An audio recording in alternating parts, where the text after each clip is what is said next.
જય માતાજી, જય શ્રી રામ। સ્વાગત છે મારા આજના નવા બ્લોગમાં। બ્લોગની શરૂઆત થાય છે સવારના 7:45 અને અત્યારે મારે ચા બનાવવાની છે, કારણ કે જાડુને થોડી ઉતાવળ છે એટલા માટે। તો ચાલો તમે બધા વિડીયોમાં કન્ટિન્યુ રહેજો છેલ્લે સુધી। તો ચાલો ચા પી લીધી, હવે શાકની તૈયારી કરું મેં। તો થોડા વાસેટીના ફૂલ છે તો એનું શાક બનાવવું આજે। મમ્મી તોડી આવ્યા હતા ખેતરેથી, તો થોડા ભીંડા બનાવો અને થોડું આ શાક બનાવો ડુંગળીમાં, મસ્ત લાગે ડુંગળીમાં।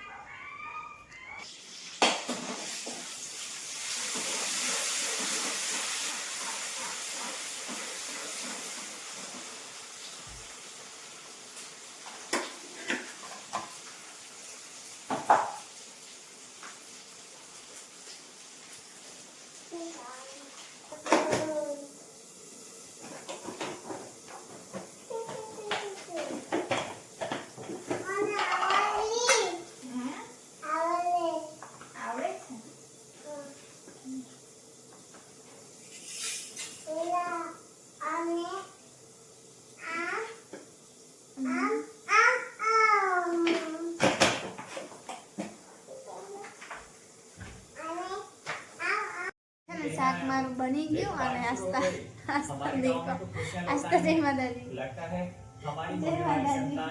कसरत नहीं करवाना, तो एक बाजू खाई ने एक बाजू कसरत कराई है। नदी के अंदर उस जल परी ने वही पागल किया, भी खा रही और मन ही मन सोचने लगी, साथ है जन ममरा मैं आपके पास कभी नहीं आ पाऊंगी। એવું नहीं करता, खाता खाता मेरे लिए मेरा फर्ज है, अगर मैं बाहर आ गई तो दोबारा और वो कहीं नहीं मिली। लेकिन बारिश लगातार हो रही थी। एक रात मनीष गाँव वालों के साथ अपने घर के बाहर ही बैठा था। तो सरस એવું વાતાવરણ થઈ ગયું છે અને પવન પણ ચાલે છે અને ઝરમર ઝરમર વરસાદ પડે છે। તમારી આસ્તા છે ને દરવાજો ખુલ્લો હોય તો એવી ભાગશે ને બોલ્યા આગળ, તો પાછી જતી રહી છે કાકાના ઘરે। અને જમવાનું પણ થઈ ગયું, હવે વાસણ ધોવાઈ ગયા, હવે ફ્રી છું। હજુ તો 11:30 થઈ છે, તો મેં કીધું રસોડું ધોઈ નાખો।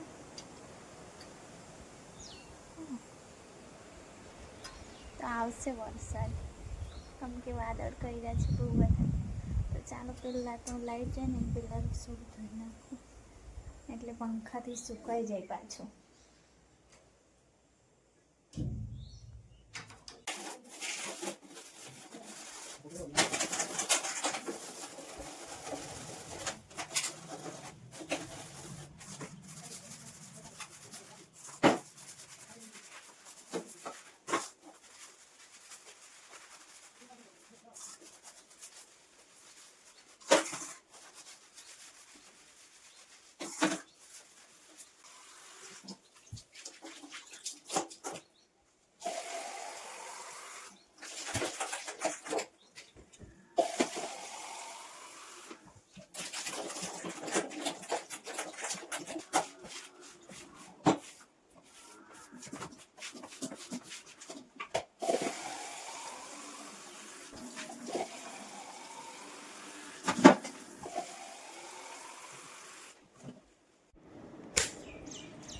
તો રસોડું મારું ધોવાઈ ગયું, હવે થોડી વાર થાક ખાઈ લઉં ને પછી મારે છે ને મસાલાના ડબ્બા બધા ગોઠવવાના છે। તો રોજ ઉતાવળમાં કામ કરીએ ને તો બધા મસાલાના ડબ્બા છે ને ઉલટ સુલટ થઈ જાય, જે ખાલી હોય ને તે પણ ભેગા થઈ જાય ને ભરેલા હોય તે પણ ભેગા થઈ જાય।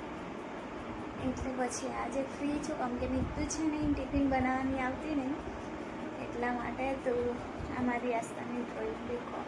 અને એક વાત કહું કે મારી મિત્તી છે ને એટલી મોટી થઈ પણ કોઈ દિવસ ભૂખ પર નહીં ચીતાયું। અને આ છે ને આસ્તાની કમાલ છે, તો આસ્તાના હાથમાં જો પેન કે કલર ગમે તે આવી જાય ને તો આવું બધું ચીતરી નાખે છે, દેખો એકદમ ગંદુ કરી નાખે। મને કે મમ્મા મેં ભૂત પાડું છે, એટલે આટલાકમાં છે ને આંખો પણ પાડી છે, દેખો। તો થોડી વાર ઊંઘી જ જતી હતી અને એટલામાં છે ને આસ્તાને કાકીનો ફોન આવ્યો, તો સેવ પાડવાનું મશીન માંગી ગઈ હતી મારી પાસે, તો મને કે લેવા આવું। અને અહીંયા પાછળ જવાની બહુ બીક લાગે, કેમ કે લસરી જ પડાય છે, ધીરે ધીરે જવું પડશે। લાવ ચાલ।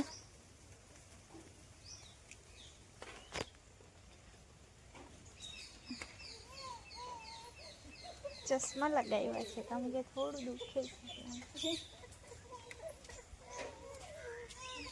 આ છોકરા હું તારી પાછળ જ ફરેલું બધે માં પહેરે છે. જબરું બધું બનાવ્યું. લે એ કયા હાથે પકડવા. તો દેખો સેવ બનાવી છે અને કેળા એ બધા કાચા કેળા હતા ગઈકાલે વધેલા તો એને વેફર પણ બનાવી છે. તો ચાલો ટેસ્ટ કરી આવે પછી થોડી વાર આરામ કરીશું, પહેલાં ખાઈ લઈએ. ઘરમાં જતી રહો આગળ. તો ચાલો હવે થોડું ટેસ્ટ કરી દેખીએ. આજે ક્રિસ્પી બની છે વેફર. ગઈકાલે મને કે મારી એકદમ પોચી થઈ ગઈ છે પછી મેં એને એક બે ટ્રીક બતાવી એટલે આજે મસ્ત બનાવી છે.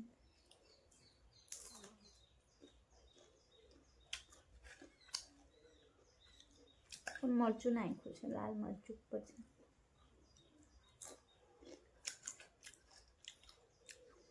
સેવ પણ બનાવી દેખો.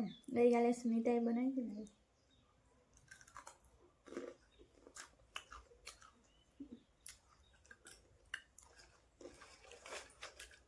સેવનો ટેસ્ટ મસ્ત લાગ્યો.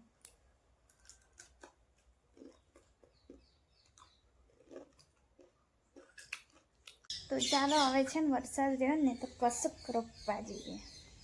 તો મારે જાસૂદ રોપવાનું છે. જાસૂદની કટિંગ લઉં અને પછી રોપું. ક્યાં રોપવાનું છે એ તમને બતાવી દઉં. તો તમને બતાવું તો અહીંયા ગાડી ખાલી જગ્યા છે ને ત્યાં મારે રોપવાનું છે જાસૂદ. ત્યારે પહેલાં તો કટિંગ લેતા આવે.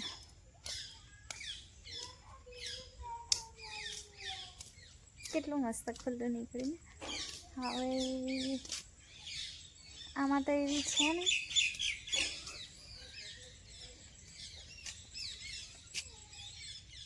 આમાં પણ છે નહીં. ચાલો જોઈને પહેલાં કટિંગ લઈ લો પછી રોપવા જઈએ. તો દેખો એક કટિંગ મેં લઈ આવી છું.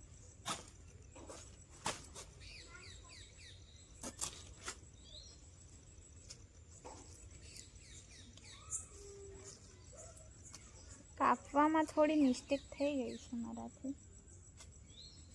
વચ્ચેથી છે ને ફાટી ગયું છે. થાય તો ફરી જવું. કેમ કે પપ્પાએ છે ને બધું કપાઈ નાખ્યું હતું ને એટલે બહુ વધારે થયું ને મારું.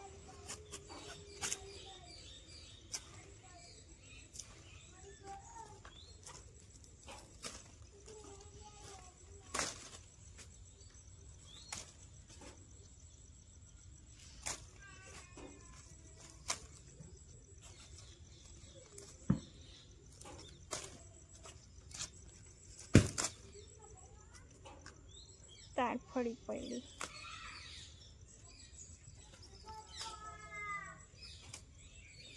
તો ચાલો હવે રોપી દઈએ.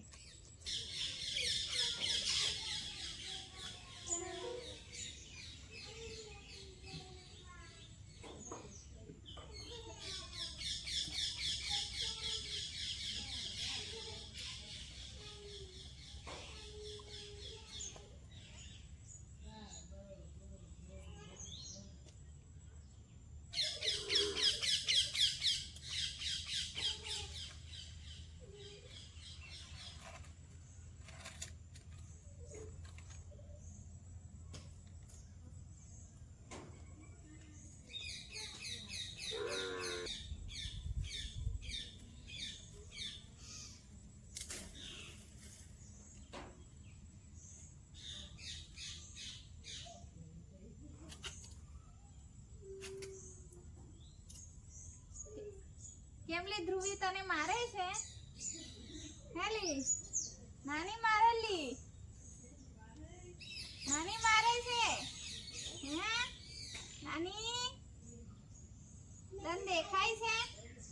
ચાલો જાસૂદની કટિંગ મેં રોપી દીધી. હવે થોડું છે ને બીજું પણ કામ હતું. તો આ છે ને ગયા વર્ષે તમે જો બ્લોગ જોયા હોય તો ગુલાબ જેવા મસ્ત લાલ લાલ ફૂલ થતા હતા ને એના આટલા બધા રોપ ઉઈ ગયા છે.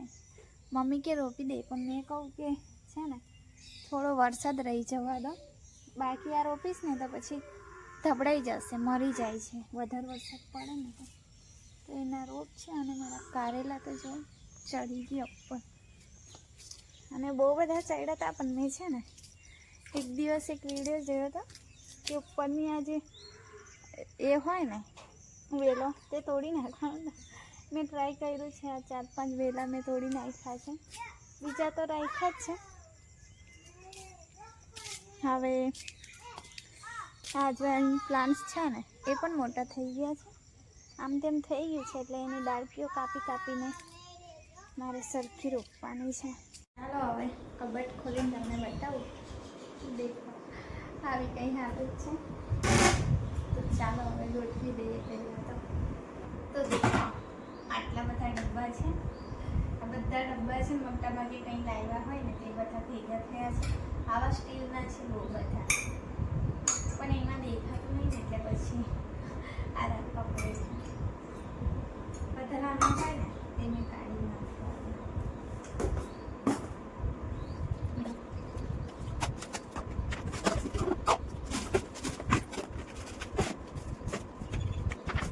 દેખો આવી રીતે મેં ગોઠવ્યા છે. એ તો બધા સેમ ડબ્બા લઈશ ને તો જ સારું દેખાય, બાકી આવું નાના મોટા તો પછી આવું દેખાશે. પણ એ તો મારે ઓર્ડર કરવાના છે, એકવાર મંગાવી લો પછી મસ્ત સરખી રીતે. પણ મમ્મી પપ્પા કહે છે કે કલર કરાવવાનો છે, એટલે બધું એમાં જ પેન્ડિંગ છે કે એકવાર કલર થઈ જાય ઘરમાં પછી નવેસરથી જે જૂનું છે તે બધું કાઢી નાખવાનું અને નવેસરથી પછી કરવાનું. એટલે પછી કંઈ વાંધો નહીં ત્યાં સુધી. ઓકે ચાલો.